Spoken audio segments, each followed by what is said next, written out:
7 shocking things about South Korea. For nearly 80 years, South and North Korea have been stuck in a high-stakes staring contest over ideology.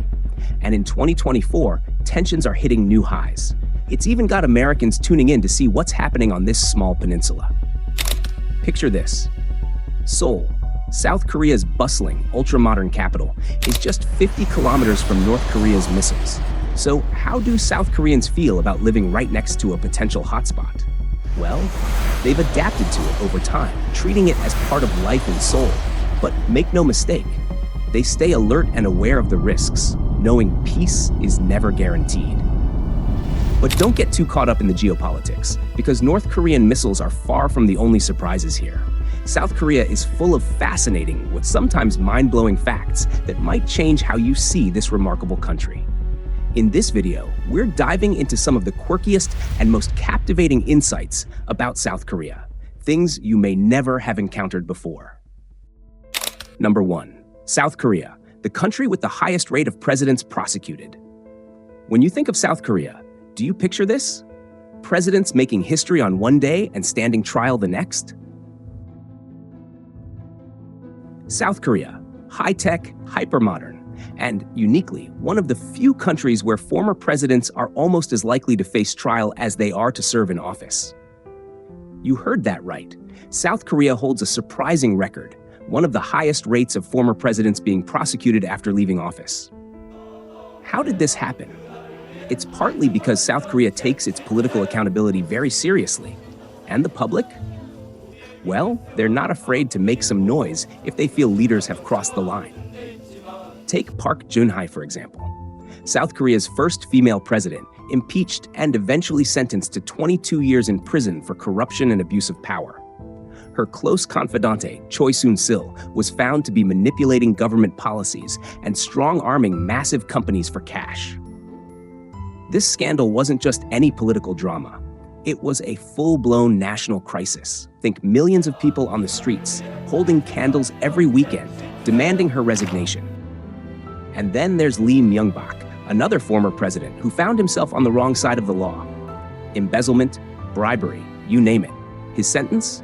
17 years. And that's just the start of a long list.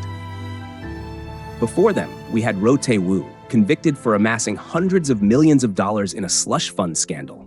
And his predecessor, Chun Doo-hwan, was actually convicted of mutiny, treason, and corruption. His original sentence? Death. Although it was later reduced, South Korea made one thing very clear. Not even presidents get a free pass. So, what's going on here? How did this nation build such a strong sense of accountability in just a few decades? In South Korea, democracy is relatively young, and the people have a very low tolerance for leaders who cross the line. They expect integrity, or, at the very least, accountability. When things go south, they're out on the streets demanding justice. And in South Korea, these demands aren't just for show. The justice system doesn't hesitate to prosecute, sending a clear message. No matter how high you climb, the fall is very real if you break the rules. When you think of South Korea, remember this. Here, even the highest office is not immune to the law. South Koreans see this as a point of pride, a sign of a justice system that holds everyone accountable, no matter their position or power. That's just one of the fascinating things about South Korea. If you think you've seen it all, wait till you see the next surprising twist about South Korea. Number 2, South Korea, the Asian tiger thriving amid political scandals. So, South Korea has had its fair share of presidents facing scandal and corruption charges. With all that political drama, you'd think the economy would be in shambles, right? Well, think again. In fact, South Korea is anything but struggling. It's the 4th largest economy in Asia and ranks 10th globally. With a GDP over $1.6 trillion and an average per capita income well above $30,000, South Koreans enjoy a standard of living nearly 20 times higher than their northern neighbors. This economic powerhouse is even more impressive when you realize where it all started. Back in the 1950s, Korea was a war-torn country with almost no natural resources to speak of. Fast forward just a few decades, and it's one of the wealthiest, most advanced nations in Asia. So how did they pull it off? A major factor lies in the government's intense focus on growth. After the Korean War, South Korea pursued industrialization and export growth, targeting key sectors like manufacturing and technology to build a strong foundation, even as political scandals surfaced. The chaebols, conglomerates like Samsung and Hyundai, have played a pivotal role in South Korea's rise, defining its image on the global stage. Samsung, synonymous with innovations from smartphones to semiconductors, and Hyundai, a giant in automotive and shipbuilding, have cemented South Korea's position as a tech and industry powerhouse. Take Samsung, for instance. It's not just the smartphone brand you know and love. This tech titan was behind the construction of the Burj Khalifa in Dubai, one of the world's most stunning architectural achievements. And Hyundai? They're not just churning out cars. They also dominate the shipbuilding industry, making South Korea a leader on the global stage. Another key to this economic paradox? South Korea's strict legal system. Even as corruption cases have rocked the country, the judicial process has remained open and transparent. When leaders cross the line, the public and the law hold them accountable, which helps to maintain a sense of stability and public trust. And of course, you can't overlook the people themselves. South Koreans are known for their incredible work ethic and dedication to education. This commitment has fostered a high-skilled workforce that's driving advances in tech and industry, keeping South Korea at the cutting edge. In a world where international competition is fierce, South Korea has risen to the challenge, pushing itself to keep up with neighbors like Japan and China. It's one of the reasons the country has stayed on top. They're not just keeping pace, they're setting new standards. Number 3, South Korea, the world's highest rate of cosmetic surgery. If you've noticed that South Korean women, and even some men, all seem to have a certain similar kind of beauty, well, you're not imagining things. Chances are, they might have all gotten their enhancements from the same few clinics using the latest beauty technology. Welcome to South Korea, the cosmetic surgery capital of the world. With the highest per capita rate of plastic surgeries, South Korea is the place where people come to look like the best versions of themselves. Or maybe to look a little more like everyone else around here. It's not just South Koreans signing up for these transformations. Hundreds of thousands of people fly in from around the world every year, hoping to get that K-beauty look. From jawline contouring to eyelid surgery, the offerings are endless, and the standards of care are so high that people trust Korean doctors with some of the most delicate work out there. And the beauty standards are precise. Symmetry, V-shaped jaws, big, bright eyes, high noses. It's like there's a checklist of ideal features that people are aiming for. For some, it's about achieving that K-pop idol look. For others, it's simply about fitting in with these national beauty ideals. So, if you ever walk through the streets of Seoul and feel like you're surrounded by flawless faces, remember, a lot of those perfect features were carefully crafted. South Korea has transformed beauty into a science, and it's an industry that's only growing. The question is, would you take the plunge? Number 4, South Korean cinema, a journey from zero to hero. So, here's the scene. You're at the Oscars, the most glamorous night in Hollywood. Everyone's holding their breath, waiting to see who will take home the Best Picture award. And then, history is made. Parasite, a South Korean film, sweeps the biggest prize of the night.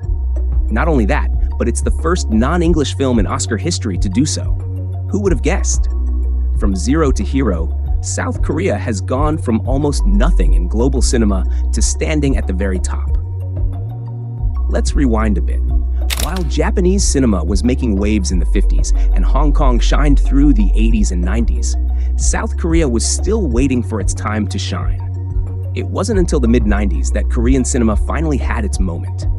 The 70s and 80s were rough. Filmmakers struggled under strict censorship, while Hollywood films flooded the screens.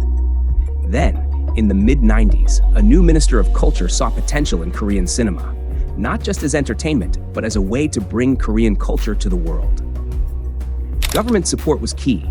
They invested heavily in film, built studios, boosted budgets, and set quotas to give local stories a chance to grow. To prepare for global competition, they sent top talent to Hollywood to study production skills, bringing back expertise that transformed the industry. In the 90s, South Korea even went as far as to offer free broadcasting rights for their TV dramas across Asia. Their only goal? To spread Korean culture. Profits could wait. And before you knew it, the Korean wave was sweeping across Asia and beyond. Korean cinema wasn't just making films, it was building a fan base across the globe. What fueled this transformation? A strong push from the government, limiting foreign films to make space for homegrown stories. Directors like Bong Joon-ho and Park Chan-wook brought fresh, bold narratives that captivated audiences worldwide. And then came Parasite. This darkly comic story about class wasn't just a Korean story, it resonated with everyone. Winning Best Picture wasn't just a triumph for Korean cinema. It was proof that Korean stories could be unforgettable, fresh, and deeply universal. Number 5. K-pop, South Korea's cultural export reshaping the world. Alongside its cinematic success, K-pop has been a driving force in South Korea's billion-dollar cultural industry, propelling the Hallyu wave to every corner of the globe. Together, South Korean film and music have reshaped the global entertainment landscape, building a cultural empire that reaches far beyond Asia. K-pop has moved beyond music, evolving into a worldwide movement that influences fashion, beauty, and even language trends. In 2023 alone, the Hallyu wave contributed over $12 billion to South Korea's economy, establishing K-pop's role as a global cultural phenomenon from New York to Paris and beyond. Remember Gangnam Style? Psy's viral hit was the first YouTube video to reach 2 billion views, marking K-pop's official arrival on the global stage. Today, K-pop's influence is both record-breaking and borderless. Groups like Blackpink have fans from the US to South America, and it's more than just music. Fans embrace the language, style, and self-expression that K-pop represents. So what's the secret? K-pop combines catchy beats and intricate choreography with an industry that perfects every detail, from performance to public image. With social media, fans worldwide feel personally connected to idols, making this movement truly global. K-pop's impact goes beyond music. It's setting trends in fashion, beauty, and lifestyle. Those bold outfits, signature hairstyles, and makeup looks, they're inspiring everything from runway designs in Paris to streetwear in Los Angeles. So, next time you hear a K-pop track or see a flash of neon lights, remember, it's not just a song, it's part of a worldwide phenomenon. K-pop has transformed from a niche genre to a global powerhouse, and it's far from finished. Number 6, the Kim conundrum. Why Kim is so common in Korea. Here's a fun twist about South Korea. Nearly half the population shares just 3 last names: Kim, Lee, and Park. And get this, the Kims alone make up around 21% of the country. If you're not from Korea, this can be a little puzzling. Aren't family names supposed to tell people apart? Not here. But why are these names so common? Turns out it goes way back in history. During the Joseon dynasty, which lasted for over 500 years, the tradition of adopting family names began, and certain surnames became associated with nobility, power, and influence. Kim, Lee, and Park were among the first noble surnames, and they quickly spread. As society evolved, people outside the noble circles wanted these surnames too. Some even adopted them as a way to rise in social status, which made the names spread even further. Over time, these few surnames became the standard, making them almost universal across South Korea. Number 7, Seoul, the supercity of the future. Seoul isn't just the capital of South Korea, it's a full-blown supercity, one of the most dynamic and futuristic places on Earth. With over 10 million people packed into this urban powerhouse, Seoul has become a global leader in finance, technology, and culture. It's like New York meets Tokyo, with a dash of K-pop and cutting-edge tech on every corner. Here, global trends are born. It's one of the world's smartest cities, where advanced technology is integrated into everyday life. From high-speed internet to futuristic public transport, Seoul's got efficiency down to a science. You're never far from a Wi-Fi signal or a digital screen guiding you to your next destination. Seoul's public transport? Let's just say it could give anywhere in the world a run for its money. It's fast, it's high-tech, and it's on time down to the second. If you're from a city where you're used to waiting, Seoul might just feel like a transportation paradise. Now, here's something you might not expect. Seoul is also one of the most heavily surveilled cities in the world. Yep, with a camera around nearly every corner, you're never really alone. The upside? South Korea boasts one of the world's lowest crime rates, and people here feel safe strolling around even at night. But for visitors, it can feel like you're starring in your own personal spy movie, with a camera following you everywhere you go. All those cameras aren't just for show. They play a big role in creating that famous sense of security. It's why people here can enjoy the city at any hour, knowing that the eyes of Seoul are always watching, keeping things in check. And let's not forget the skyline. Seoul boasts one of the densest collections of skyscrapers in the world. From the towering Lotte World Tower to sleek high-rises in Gangnam, the city's architecture is a testament to just how far South Korea has come. So, whether you're here for the tech, the culture, or just a taste of that big city buzz, Seoul's got it all. It's more than just a city, it's a glimpse into the future. And if you're not used to life in a supercity, be ready to have your mind blown. As you've seen, South Korea is a country of striking contrasts. Resilient in its politics, dynamic in its economy, it continues to captivate the world, blending tradition with innovation in inspiring ways. If this video gave you a new perspective on South Korea, don't forget to like, comment, and share. We'd love to hear what fascinated you most about this incredible country.